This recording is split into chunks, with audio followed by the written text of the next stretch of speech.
You'll never guess her move. She mastered a lost art, precisely calculated the trajectory, fired a shotgun at the ground, and the rebound struck the robber. The other robber tried to flee but was hit by the arriving backup store, losing combat power, while Kelly kept him in sight like a sniper scope. Hank felt a jolt, realizing that Kelly wasn't just a veteran, but also carrying some post-war baggage, so he sent her off to fetch the first. While kindly showing her how to patch up robbers, Maya watched in shock. She certainly didn't have this kind of patience when she trained Kelly. Back then, I saved her life without even a fist bump, and I had to walk back to the station. Back at HQ, Maya grilled Hank. "You're so biased." Hank replied with a calm face.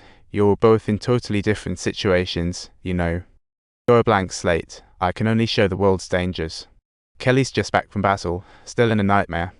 She sees everyone as an enemy out for blood, so I need to show her that not everyone is out to hurt her." The next thing he said brightened Maya's day.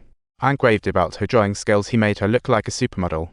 But just the next day, Kelly popped in to hand Hank her resignation. She was fed up with violence, thinking a rookie cop's life would be peaceful, but it wasn't that easy.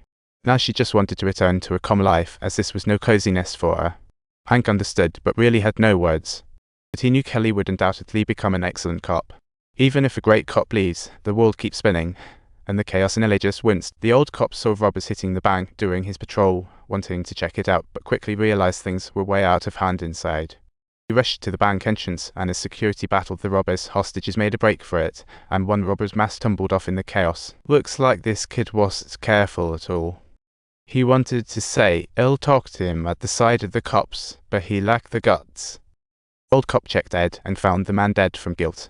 He quickly inspected the gun, which was empty. The man claimed coercion. The case was clearly complex.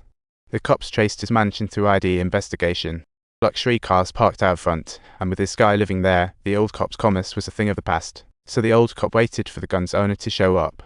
Can you guess what kind of story this would trigger? But don't worry, the old cop knew this would be more interesting than before. The tension was about to get fun. He reported the situation. Someone peeped outside the window, and someone in the mansion heard his call. "You got that right. We need to handle the high-risk stuff outside." The old cop sprang into action.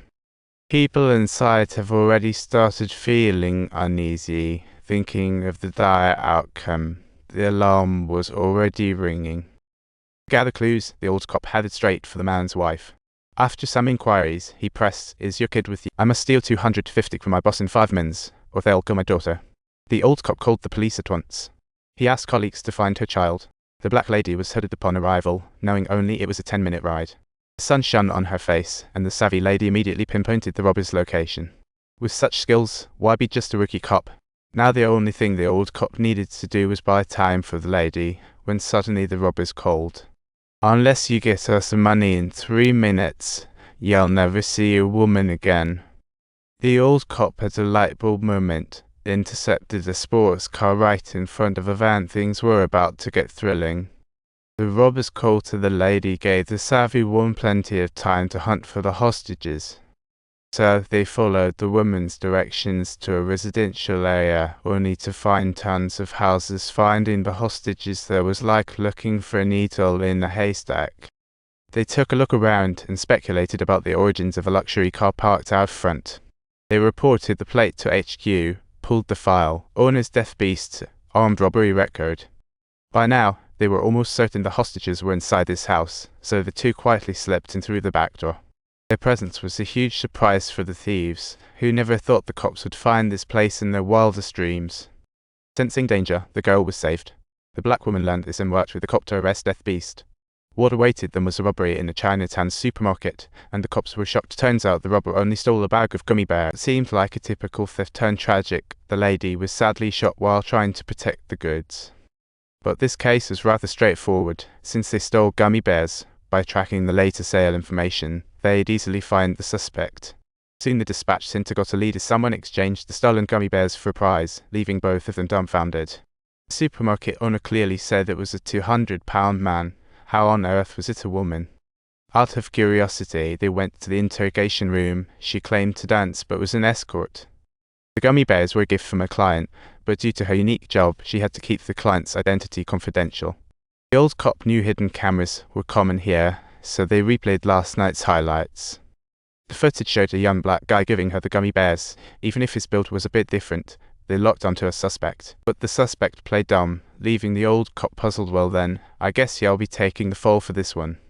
The young guy claimed the money was his friend's that he found, who asked him to claim the prize. All he got was some pocket change. About the $250,000 grand prize, he kept that for himself, clearly unaware he was tangled in a murder case. Logically, such a hefty prize couldn't just be claimed anywhere. To cash it in, he had to go to the claim center in the neighboring city. Before long, the station received reports of a suspicious man trying to claim the stolen gummy bears at the supermarket. The duo rushed to the station and quickly zeroed in on the suspect based on the physical description. However, when the man turned, he saw he'd mistaken someone, alarming passengers and meeting a nearby fugitive. Seeing the trouble, the man bolted, and after a chaotic chase, the station turned into a circus just as a woman's scream pierced the air.